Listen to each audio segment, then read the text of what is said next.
Begin juni kwam er op een een grote inslag voor Epke. Hij scoorde voor het NK zijn enkelbaan aan. En het is maar de vraag of alles op tijd weer klaar is voor het WK. Het enkelbaan die zelf viel eigenlijk wel goed, dus ik wil weer aan het springen. Maar ik merk gewoon nog dat als ik echt in de sprong in moet, dan ik met de landingen, dat ik dan nog les heb. En net alleen van die baan, maar ik van orenstructuren in die enkel. Omdat het gewoon nog stief is. En omdat, ja, ik heb natuurlijk echt een klap maken. Net alleen die enkel, die baan net op de onderhand, maar die hele enkel. Dus eigenlijk voelt het wel een beetje zin. Maar een zwier intapte voet docht Epke wel mooi, maar moet hij zijn oefenings aanpassen. En wie het dit weekend nog net helemaal de kwalificatie eerst te voldoen van de meerkamp. Vooral op vlier en springen kan hij net voluit gaan. Op sprong heb ik nog geen landing maken, dus dan verlies ik 2 punten. En ja, op vloer een aangepaste oefening, maar wel heel netjes. Dus dat voelt nog wel mij als het vergelijkt met de oren. Maar het is voor mezelf natuurlijk wel winst te boeken.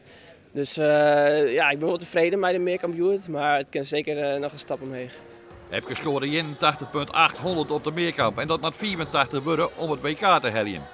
En over 14 dagen is de tweede en laatste kwalificatie, dus wordt het kwaaddooi. Ja, ik heb goede hoop dat we 2 weken moet kennen. Het is natuurlijk wel op het randje, want nu is het duidelijk dat ik die landing net moet riskeren. Maar ik heb wel goede hoop dat we 2 weken wokken en nou ja, dat scheelt 2 punten. En op vloer kan wat kijken wat meer. En ik met mijn schouder natuurlijk op ringen, ja, daar scoor ik nou zo'n leeg cijfer. Dat kan echt een dikke stap omheen. Dus qua cijfers ja, ben ik net onder de indruk van mezelf, 81,8. Maar totaalgevoel, geen fouten maken op de meerkamp. En, ja, een paar moeilijkheden op het eind, als vermoeid bent, maar wel goed oplossen. Ja, dat viel gewoon hartstikke goed. Dus ja, ik ben op een goede wij. Epke neemt het al, dan binnen er nog de schouders werd hij nog hield het laatst van houdt. En dat wordt nou alweer meer dan een hier. Eigenlijk de weekend na het NK in juni, toen heb ik een spuit in mijn gewricht gehad. En vervolgens moest ik 4 weken rustig aan om het goed te laten inwerken.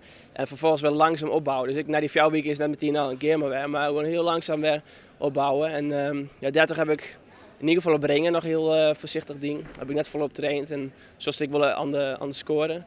Nou, voor Tiesje komt het aardige weer om. Ja, Breg en Rekstok, dat binnen nog iets dinkers die nog beter kennen. Maar daar ben ik wel haast. Dus ja, dat is mijn schouder. Hoe de wedstrijd wie Epke aardig tevreden. Op Voltige ziet hij in het begin van zijn oefening een foutje. Hij zette zijn hand op zijn broek en dat kwam de oefening net te goede. Nou, dat is dat Krekstok denk ik, dan is het element nog krek met oude werk. Dan zit hij krek met heen genoeg. En dan 16, dan is het in been nog eigenlijk nog in de waai. En werd toch ik mijn hand op mijn broek zetten. Nou, ja, dan lost het toch op. Dus dat is wel een, ja, je hebt ook wel een goed gevoel natuurlijk. Van als er iets verkeerd gaat, dan kan wat er ook in. Maar ja, er binnen van die liedjes denk ik die samen wel uit moeten wijzen natuurlijk. Luchtpunt weer dat Epke hem kwalificeren oprekt mooi 15.200. Het is mooi Bregen zijn favoriete tastel. Al kwam Jerk een foutje onder het jacht. In het vlechtelement binnen de Jerms krom, omdat hij te dicht op het rek zit. Duidelijk is dat Epke op dit stuit in verband met zijn blessures geen grote risico's nemen wil, omdat het WK in Long al zo dichtbij is. Ik heb bewust gekozen om mijn enkel nog te sparen nou. En dan hoe 2 weken gewoon zien hoe fier ik ben. En ja, dan wil ik geen risico's nemen natuurlijk. Maar ja, wel bewust dat het nou hoeft het net te gebeuren. Wat ik nou moest van je Breg en Rekstok goed presteren. En de meerkamp, ja, dat speelt nog geen rol eigenlijk. Dat weer puur voor mezelf.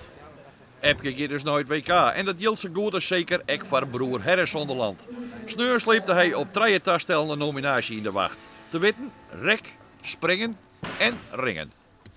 Ik heb in ieder geval hellen wat ik van ver woer. En ja, nou is oud was het weer toe 2 weken, dus ja. Herre helle een puntentotaal van 81,53. Als het door 14 dagen nog beter gaat, komt hij dicht bij de 84. En dat zou dan Jochtjan op de meerkamp tijdens het WK. Er zijn 6 turners in en mij maar 3 op het toestel. Dus een heel beperkt aantal turners was in maar zet op het toestel. Dus 2 meerkampers en ja, er kan net nog een meerkamper bij. Dus nee, ik moet gewoon reëel wezen. Wij zijn 84 punten, is voor mij gewoon te heeg voor de meerkamp. Dus dat is, ja, het moet gewoon reëel wezen. Dus dit is gewoon weer vergoen en zo snel liep het is slagen. Dus ja, heel mooi.